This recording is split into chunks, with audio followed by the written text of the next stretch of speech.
하신 말씀은 스가랴서가 되겠습니다. 스가랴서 4장이 되겠습니다.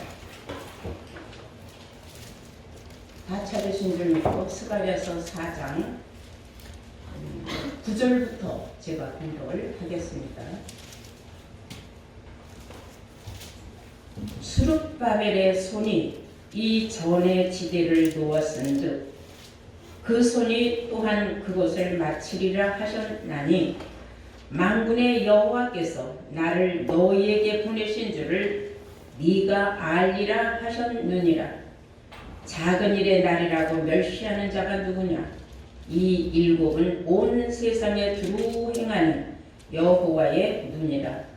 다림줄이 스룹바벨의 손에 있음을 보고 기뻐하리라. 아멘. 네, 허락하신 하나님의 말씀은 스가랴서 4장 9절에서 10절로의 말씀으로 제목은 손으로 짓지 아니한 하나님의 성전이라는 제목으로 오늘 말씀을 증거하도록 하겠습니다.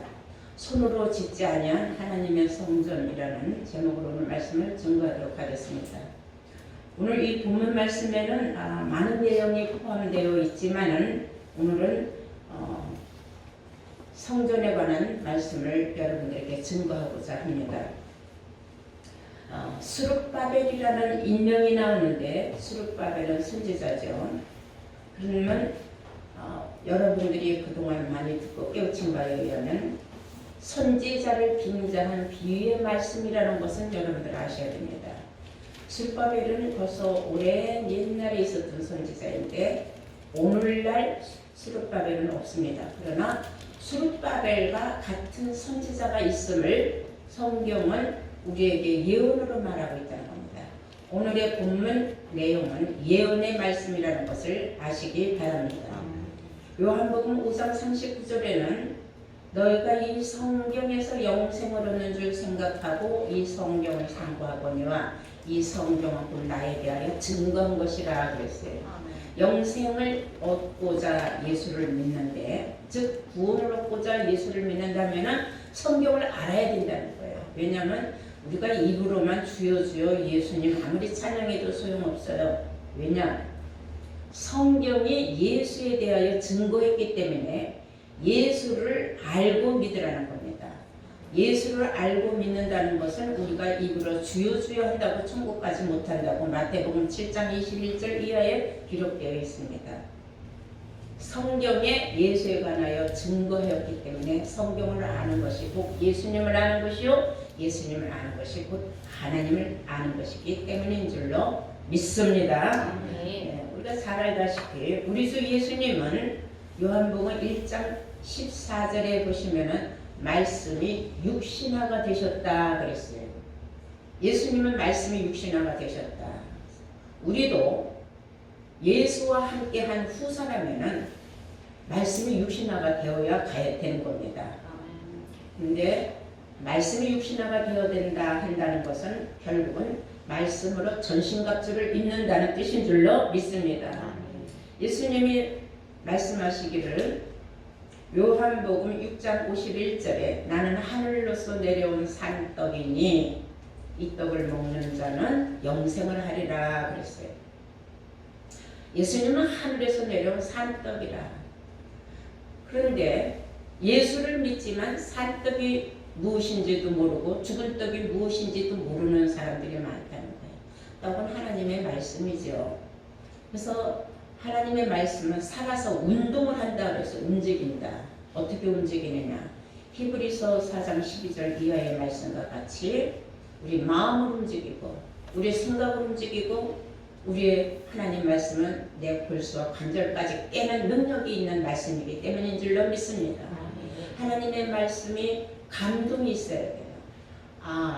참 놀랍고 새롭다. 이런 말씀이 있구나. 이것은 세상에서 말하는 어떠한 뉴스나 정보나 세상의 유행이나 어떤 사람의 꿈이나 어떤 사람의 유명한 지식적인 말이나 이거는 상관이 없어요. 하나님의 말씀은 곧 하나님이기 때문에 하나님을 알려면 우리는 말씀을 알아야 됩니다. 무슨 말씀인지 이해가 되셨으면 아멘 하실 줄로 믿습니다. 예언한 말씀 중에 아모스 선지자가 예언한 말씀이 있어요.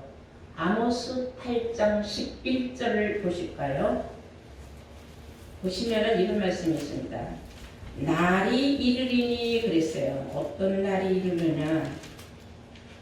이 세상에 기근이 오는 날이 온다 그랬어요. 기근이 왜 오는가? 어떻게 오는가를 알아야 돼요. 아모스 8장 11절 보시면은 주 여호와께서 가라사대 보라 날이 이를지라. 날이 온다 이가 이를지라는 것은 앞으로 이런 날이 올 것이다.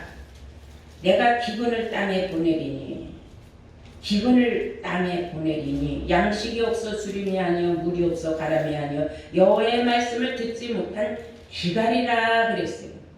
여기서 말하는 기갈이라는 것은 굶주림을 말하는 거예요. 목마르고 배고프다는 뜻입니다. 기갈이라는 거. 근데 성경은 뭐라고 말하고 있느냐? 내가 기근을 땅에 보내리니 양식이 없어 주림도 아니고 먹을 양식, 육신으로 먹을 양식이 없어서 배고픔도 아니고 먹을 물이 없어서 목마름은 아니다. 무엇이냐? 여호와의 말씀을 듣지 못한 기갈이라 그랬어요. 여호와의 말씀을 듣지 못한 기갈 시대가 온다는 거예요. 말씀에 배고픈 시대가 온다는 겁니다. 근데 오늘날 말씀이 뭔지도 모르고 십자가가 달렸으면 다 교회라고 생각하고 달려가는 사람들은 굉장히 우매한 사람들입니다. 교회에서는 하나님의 말씀, 생명수가 쏟아져 나와야 돼요. 하늘에서 내려주는 산떡이 내려 쏟아져야 됩니다. 그래야 성경이 약속한 영생을 얻을 수 있다는 것을 아시기 바랍니다. 12절 조금 더 보면 사람이 이 바다에서 저 바다까지 북에서 동까지 비틀거리며 여호와의 말씀을 구하려고 달려서 왕래를 하되 얻지 못하는 시대다 그랬어요. 사방팔방에서 어디서 말씀이 나오느냐 이런 거 우리가 어디 가서 말씀을 받을 수 있느냐. 아무리 여길 가봐도 말씀이 없고 저길 가봐도 말씀이 없는 그런 기갈 시대가 오는데 그것을 하나님이 작정하신 일이기 때문에 그 예언의 말씀이 이루어지는 시대가 온다는 겁니다. 지금 오늘날 지금 우리가 살고 있는 이 시대부터 지금 말씀 기갈의 시대가 오고 있다는 것을 아시기 바랍니다. 에레미야 14장에도 같은 내용이 말씀이 있어요. 에레미야 14장 1절부터 보시면은 가뭄에 대하여 그랬어요. 가뭄이라는 것은 비가 내리지 않아서 비가 내리지 않으면 땅이 쫙쫙 갈라집니다. 메말라집니다.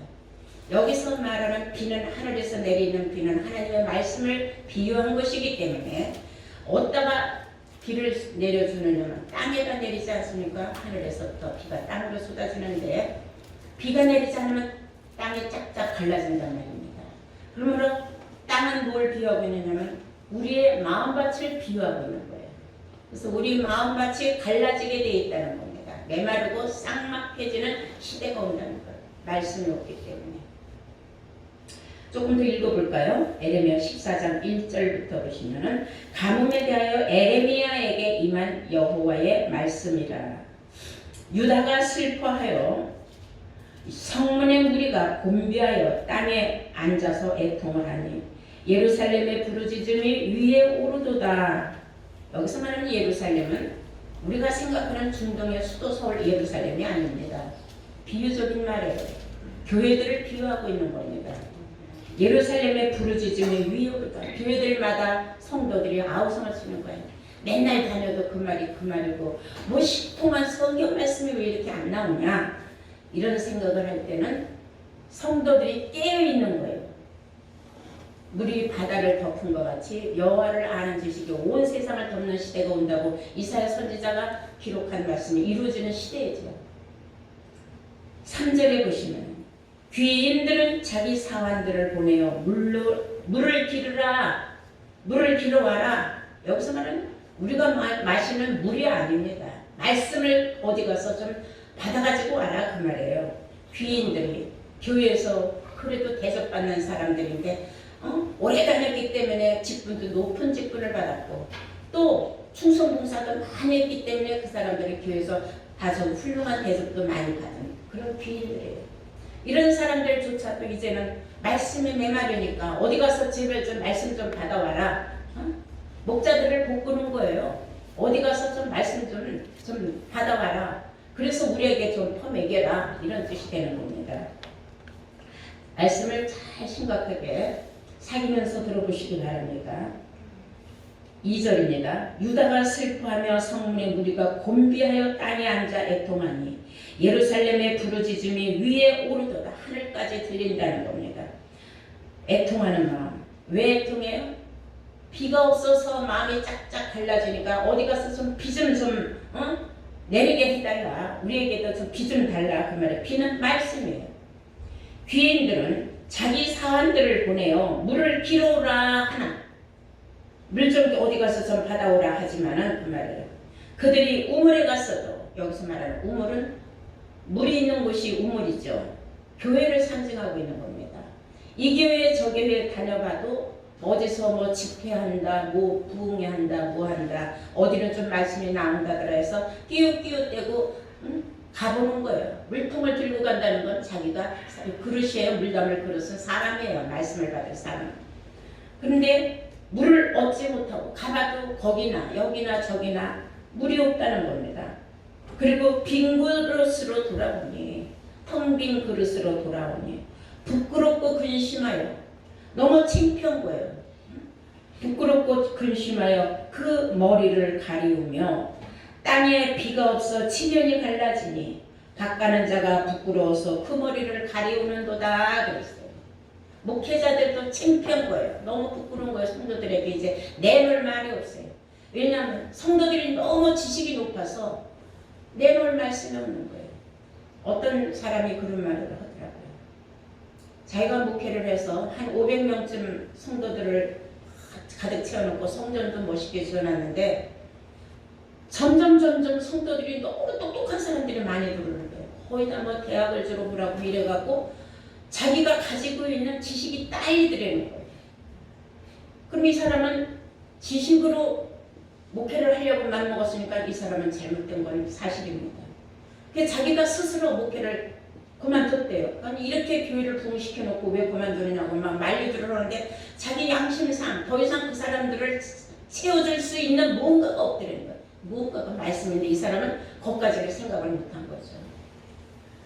여러분, 이 성경 속에 있는 말씀만 가지고는 성도들을 얼마든지 먹이고 정말 입히고 그리고 마음을 풍족하게 하고 영육간의 행복을 줄 수 있는 겁니다. 여러분들이 숫자는 비록 적지만 이런 말씀을 듣고 깨닫고 때마다 하나님 성전에 달려나와서 이 귀한 썩지 않는 양식을 영생하는 양식 하늘로부터 내려오는 산떡을 받아 먹고 마시면 마실수록 달고 오묘한 이 말씀을 먹을수록 여러분들 얼마나 행복감이 넘칩니까? 어디 가서든지 이런 말씀을 찾을 수가 없습니다. 지금 우리는 너무나 행복하지만 어떤 곳인가는 물이 없어서 갈에서 갈증을 느끼고 정말 사람들로 하여금 어디 가서 물 좀 기록을 통탄하는 시대가 지금부터 시작되고 있다는 것을 여러분들은 아시기 바랍니다. 네. 스가랴서 4장 9절에 오늘 본문 말씀이죠. 보면은 수룹바벨이 전의 지대를 놓고 마친다 그랬어요. 즉 하나님의 전을 짓는 자가 이제 나오는 거예요.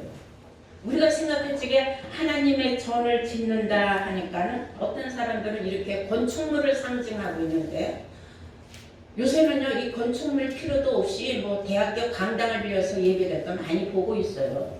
왜냐하면 성전이 그런 성전이 필요 없다는 걸 조금은 깨달은 겁니다. 그 다행히 우리도 이 건물을 우리가 임대해서 지금 예배를 보고 있지만은 이 건물이 이 성전이 하나님의 손으로 지은 성전은 아니에요. 사람이 지은 건물을 우리가 예배보기 위하여서 임대한 것에 불과하다는 걸 여러분들은 알아야 될 줄로 믿습니다. 이 수룹바벨은 인명이에요. 좀 전에 전에도 얘기했지만 선지자 이름이 스룹바벨인데 이 스룹바벨 손에 하나님이 다림줄을 주었다 그랬어요. 다림줄이라는 것은 지금 나이 먹은 사람들은 알고 젊은 사람들은 모를 수가 있어요. 옛날에는 뭐 집을 짓거나 할 적에 먹물통을 갖고 다녀서 여기서 먹물줄을 한 사람을 주면 그 사람이 그 줄을 저기까지 끌고 나와서 놔라 하면 탁 치면은 땅바닥에 먹물이 쫙 줄이 그어져요. 그럼 거기다가부터 이제 담을 쌓고 기초도를 하고 그러는 거죠. 그렇게 해서 하나님의 전을 짓는 일이 있을 것을 성경은 말하고 있는 걸 아시기 바랍니다. 구약 시대에 보면은요, 다윗은 정말 하나님을 잘 믿었죠. 그런데 이제 그가 항상 마음속에 하나님을 모시고 있지만은 하나님의 전을 지어야 되겠다는 생각이 항상 마음속에 가득 있었어요. 그래서 하나님 앞에 하루는 기도를 했습니다. 하나님, 제가 하나님의 전을 짓고 싶습니다. 그랬어요. 그런데 하나님은 뭐라고 말씀하시느냐? 네가 하나님의 전을 짓는다고? 그래, 생각은 참 좋다. 네 마음은 좋다마는 너는 하나님의 전을 지을 수 없다. 네 몸에서 난 소생이 전을 지을 것이다 라고 말했어요. 그럼 다윗은 그렇게 하나님을 사모하고 하나님의 전을 짓는 것이 소원이었는데 하나님은 왜 허락하지 아니하셨을까? 그래서 이것이 하나님의 전을 짓는데 허락된 자가 있고 허락되지 않는 자가 있다는 것 또한 우리는 알 수 있어요. 역대하 2장을 보시겠습니다. 다음에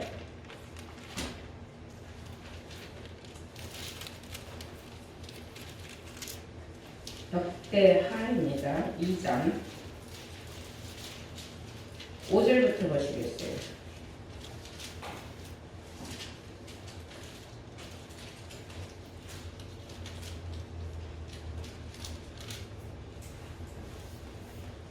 내가 건축하고자 하는 저는 크니 우리 하나님은 모든 신보다 크심이라. 누가 능히 하나님을 위하여 전을 건축하리요. 이것은 솔로몬이 여호와의 전을 지을 때에 내가 감히 어떻게 하나님의 전을 내가 지을 수 있겠는가 하는 데 그런 대목의 말씀이고요. 앞서 제가 말한 다윗이 하나님의 전을 짓고 싶다는 뜻을 밝힌 말씀은 열왕기하입니다.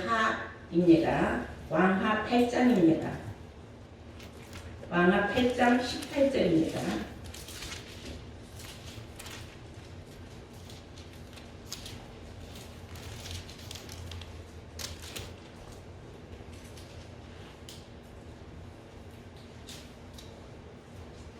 왕상이에요. 왕하가 아니라.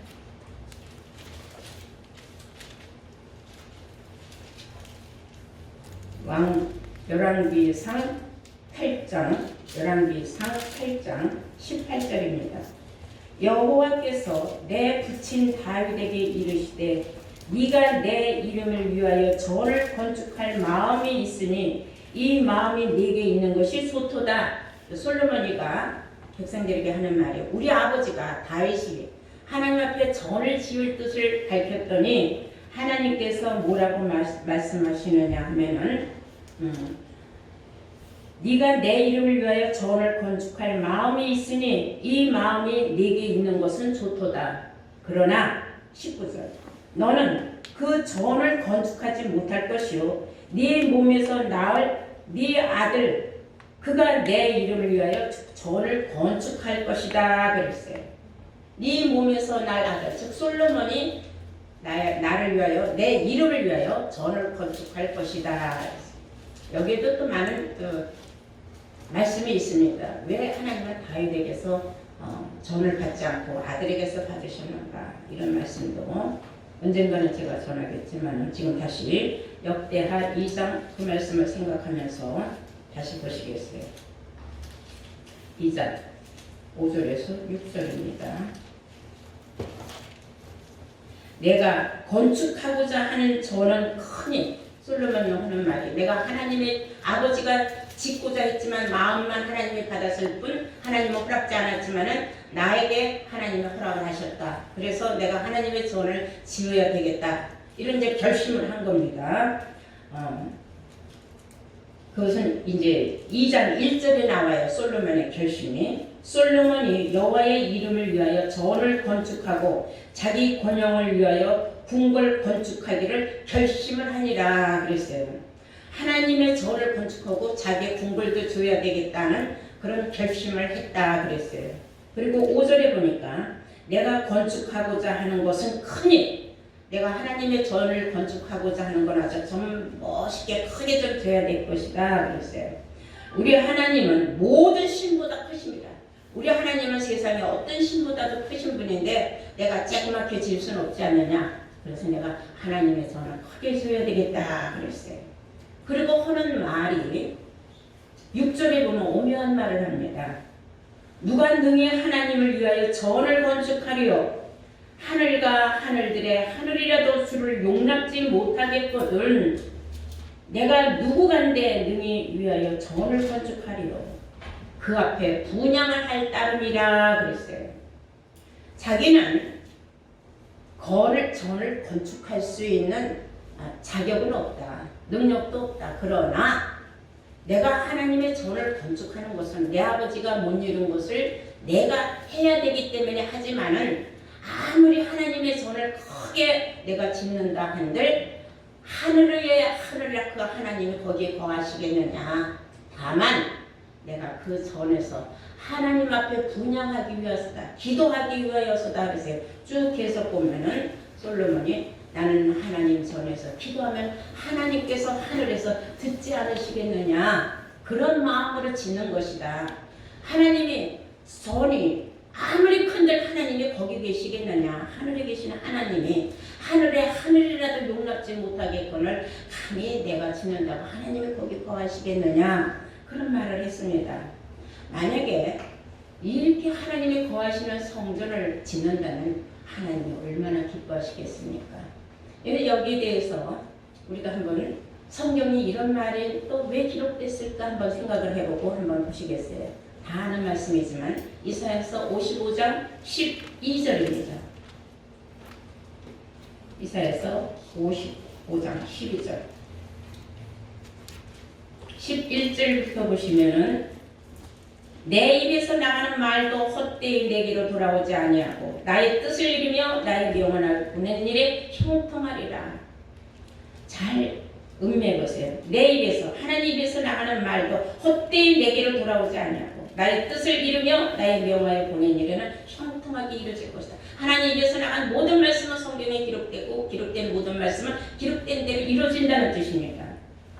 너희는 기쁨으로 나아가며 평안히 인도함을 받을 것이요 산들과 작은 산들이 너희 앞에서 노래를 바라고 들의 모든 나무가 손바닥을 칠 것이다 그랬어요.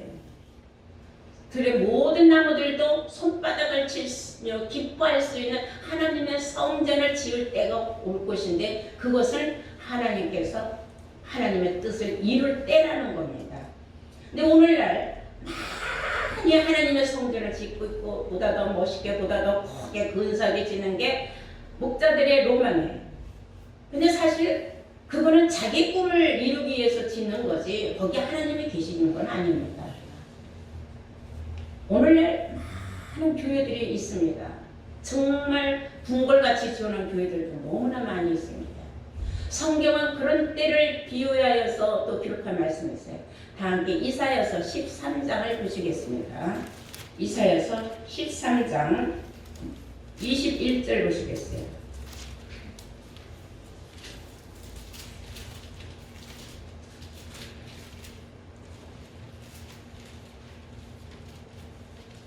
오직 들짐승들이 거기에 엎드리고 부르짖는 짐승이 그 가옥에 충만하며 타조가 거기 깃들이며 들량이 거기 뛸 것이요 그 궁성에는 시렁이 부르짖을 것이요 화려한 전에는 들깨가 울 것이라. 그의 때가 가까우며 그의 날이 오래지 아니하리라. 이제 세상 끝날에 가서는 어마어마한 궁궐 같은 화려한 전들을 많이 조른다는 거야. 하나님의 전을. 근데 거기에 있는 거는 하나님의 택함 받은 하나님의 귀한 백성들이 있는 게 아니라 들량들이 뛰어놀고 부르짖고 부르짖는 거 아세요? 많은 사람들이 너희는 내게 와서 부르짖고 기도하라 그래야만 내가 들을 것이 해서 하나님 성전에 가서 울고불고 땅을 치고 복통을 하고 막 울부짖으면 하나님이 듣는 줄 알아요. 그런 때도 있었어요. 그러나 세상 끝날에는 그렇게 해서 하나님을 들으시는 기도가 아닙니다. 기도의 향이 올라가야 된다는 걸 아시기 바랍니다. 자세히 보시면 오직 들짐승들이 그랬어요. 들짐승들이 거기에 엎드리고 부르짖는 짐승이 그 가옥에 충만하리라. 가옥은 사람이 사는 집 같은 거예요. 근데 그 건물에 어떻게 짐승들이 와서 있단 말입니까? 짐승들은 다 동물원이나 산에 있는데 이게 사람을 비유한 거예요. 뭐라고 했는지 아십니까? 조금 더 보시면은 자, 오직 들짐승들이 거기에 엎드리고 부르짖는 짐승이 그 가옥에 충만하며 타조가 거기에 깃들이며 들량이 거기서 뛸 것이요. 들량들이 하나님의 진짜 양이 아니라 들량들이 거기서 뛴다 그랬어요. 그 궁성에는 궁궐 같은 성전에는 그 말이에요. 시랑이가 부르짖을 것이요. 그래서 시랑이는 개의 사촌이에요. 일의 사촌과 부르짖을 것이요. 화려한 전에는 어마어마하게 돈을 들여서 지어는 그런 전에는 들깨가 울 것이라. 개는 개인데 들깨들이 운다 그랬어요. 그의 때가 가까우면 그의 날이 오래지 않아요. 심판받을 때가 가까이 올수록 왕성하다는 겁니다. 개들의 시대가 왕성해질 거예요. 그럼 우리가 개들은 물론 집을 지키면 집게고 들러 돌아다니면 들깨를 비유한 건데요. 그래서 비유한 말을 제가 조금 말하면은 듣는 사람들이 굉장히 마음이 다칠 수가 있어요. 그런 성경에 있는 말이기 때문에 하지 않을 수가 없어요. 집 지키는 개는 집 단임 목자들이고 들깨는 들러 산으로 돌아다니는 부흥회하러 집회하러 돌아다니는 목자들을 비유한 겁니다. 그것은 성경에 해답이 나와요. 이사야서 56장 11절을 보시겠어요.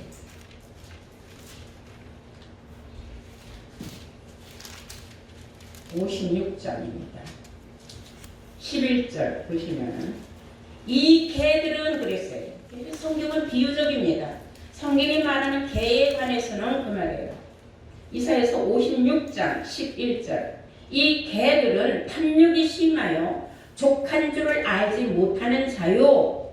자요 그랬으니까 사람이에요. 이자 저자는 무슨 개를 보고 이자야 저자야 그러는 사람 봤어요? 사람 보고 이자야 저자야 하죠.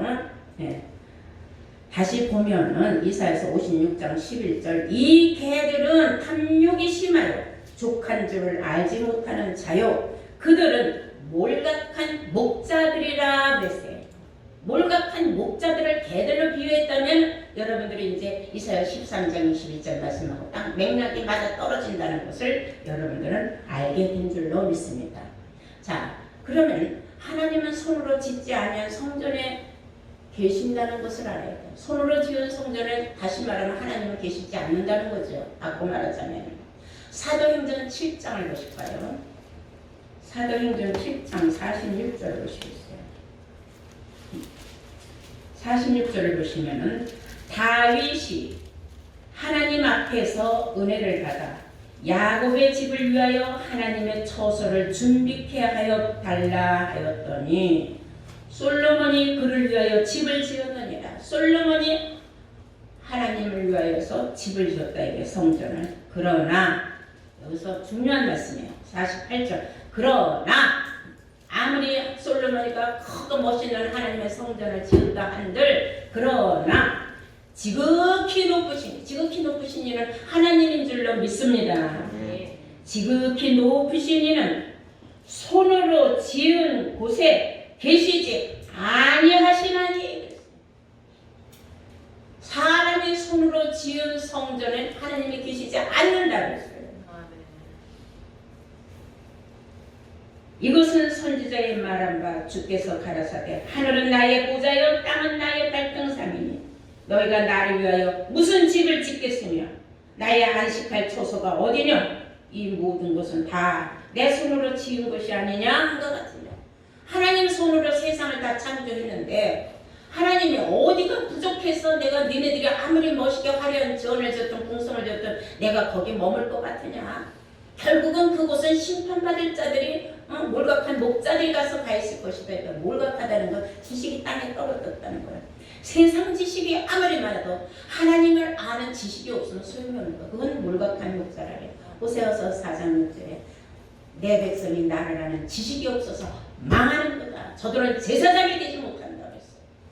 하나님을 아는 지식은 성경에서 없는 줄로 믿습니다. 예수님이 하루는 이런 말씀을 하셨어요.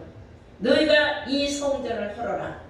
내가 3일 만에 일으키리라 그랬더니 바리새인들이 듣고 빨갛 뒤집어졌어요. 아니 이거는 우리 조상들이 즉 솔로몬이가 46년에 걸쳐서 지은 성전을 뭐 헐어버리라고? 네가 3일 만에 네 성전을 지은다고? 여기에서는 하늘과 땅의 말의 차이가 있는 겁니다.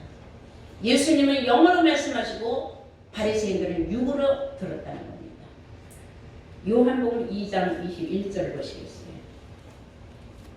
요한복음 2장 21절입니다. 20절부터 보실까요? 유대인들이 가로되 이 성전은 46년 동안의 지었건을 네가 3일 동안에 일으키겠느냐 하더라. 46년 동안 지은 성전을 헐어버리고 네가 3일 만에 일으킨다는 게 다시 세운다는 게 말이 되느냐?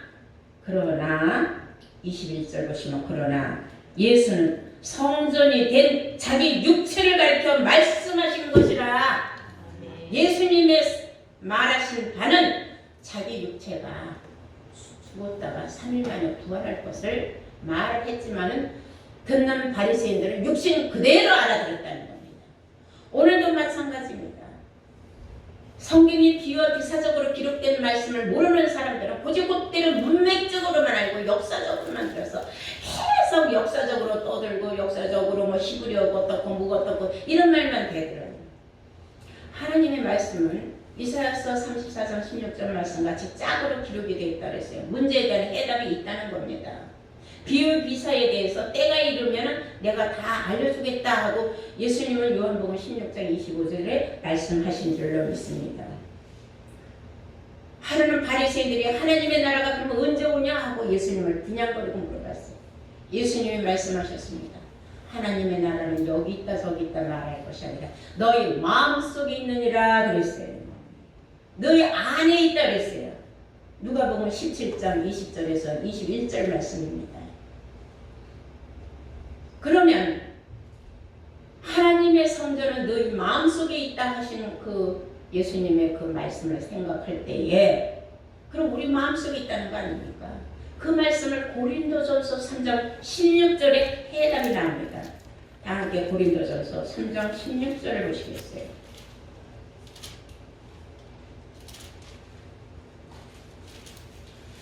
고린도전서 3장 16절 보시면은 뭐라고 했어요? 너희가 하나님의 성전인 것과 하나님의 성령이 너희 안에 계심을 알지 못하느냐 그랬어요. 너희가 하나님의 성전인 것과 하나님의 성령이 너희 안에 계시는 것을 알지 못하느냐. 성전은 너희들 마음이다. 근데 성전을 더럽히면 하나님이 거기 계시지 않는다는 걸 아시기 바랍니다. 17절에 누구든지 하나님의 성전을 더럽히면 하나님이 그 사람을 멸하시리라. 하나님의 성전은 거룩하니 너희도 그러하니라. 진짜 예수를 참 흔들려면 마음을 깨끗이 해야 돼요. 마음을 어지럽히면 안 됩니다. 사사로운 일에 너무 이익에 쫓기고 이익을 탐내고 이런 사람이 돼서는 안 되는 겁니다. 순수하고 순결한 마음을 가져야 돼요. 마음의 탐심을 버려야 합니다. 탐욕을 버려야 합니다.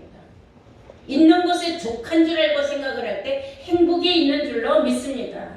그런 사람에게 하나님은 거하시는 겁니다. 왜냐하면 하나님은 어지럽고 더러운 전에는 안 계시거든요. 그럼 우리 마음속에 항상 성령을 모시기에 합당하도록 마음을 깨끗하고, 그래서 예수님이 말씀하시기를 심령이 가난한 자는 복이 있나니 저희 천국이 저희 것이며 하시오. 깨끗해야 하나님 천국을 우리가 이룰 수 있다는 걸 아시기 바랍니다. 자, 그러면 에베소서 2장을 한번 보실까요? 에베소서 2장 22절을 보면은 우리가 이제 종말에 이어지는 하나님의 성전을 어떻게 만들어지느냐.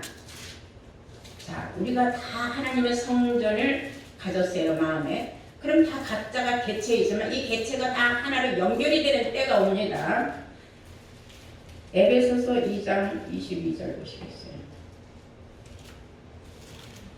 21절부터 공독을 합니다. 그의 안에서, 예수 안에서요. 그의 안에서 건물마다 서로 연결해요. 여기서 건물이라는 건 이런 육신적인 이런 건축물이 아닙니다. 우리 사람을 말하는 거예요. 하나님의 성전이 된 우리를 말하고 있는 겁니다. 그의 안에서 건물마다 서로 연결하여 그 말이에요.